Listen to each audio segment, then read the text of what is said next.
This program is made possible by my patrons. Hit the link in the description below to become a member and receive exclusive ad-free perks.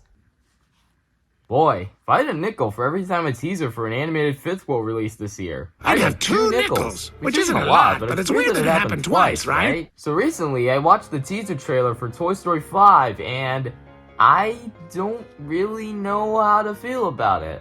Like, it's not bad, but it brings up a lot of questions. And also just in general, it just feels like, oh, more Toy Story, whoopee. Now don't get me wrong, I love Toy Story as much as the next guy. I mean, how could you not? It's probably the best animated franchise to come out of Pixar, excluding Lightyear, but that was a spin-off, so I don't really count that one. The main animated saga is near perfection.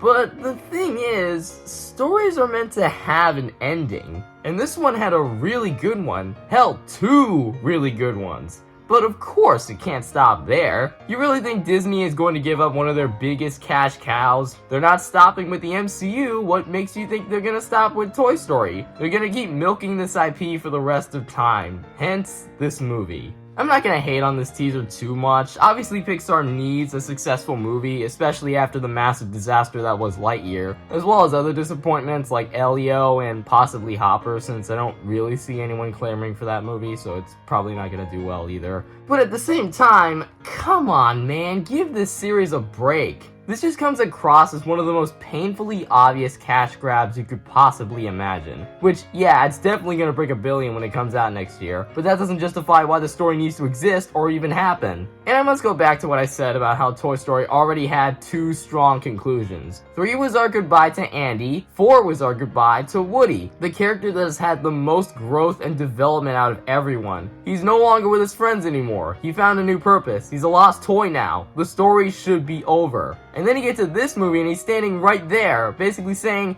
you know all the growth Woody experienced? Well, it didn't matter. He's back with the gang. And like, how? I really hope they have a good explanation for bringing him back, because right now, this really pisses me off. Now, I'm not gonna act like I was totally against this movie. I mean, I was when it was announced 2 years ago, but I don't know, I think the concept is kind of interesting. Honestly, I can't believe they haven't even thought about it prior. Technology versus toys, which is such a meta commentary on kids becoming more glued to their iPads or tablets or phones rather than their actual toys, is actually a pretty decent idea. And with all the new photos we've been getting of new characters and upgrades to the main characters, I'm cautiously optimistic, though not by much. Last but not least, and this is just a summary of my overall thoughts and feelings, but my main issue with all of this is that, is the Toy Story formula still able to work? Toy Story is great because of how well it's able to take its concept of toys coming to life and going on wild adventures and really rolling with them, which you can see in its creative storytelling, fun new locations, and tug-stringing emotional moments, all while at the center having something to say about the importance of not just toys, but life in general, growing up,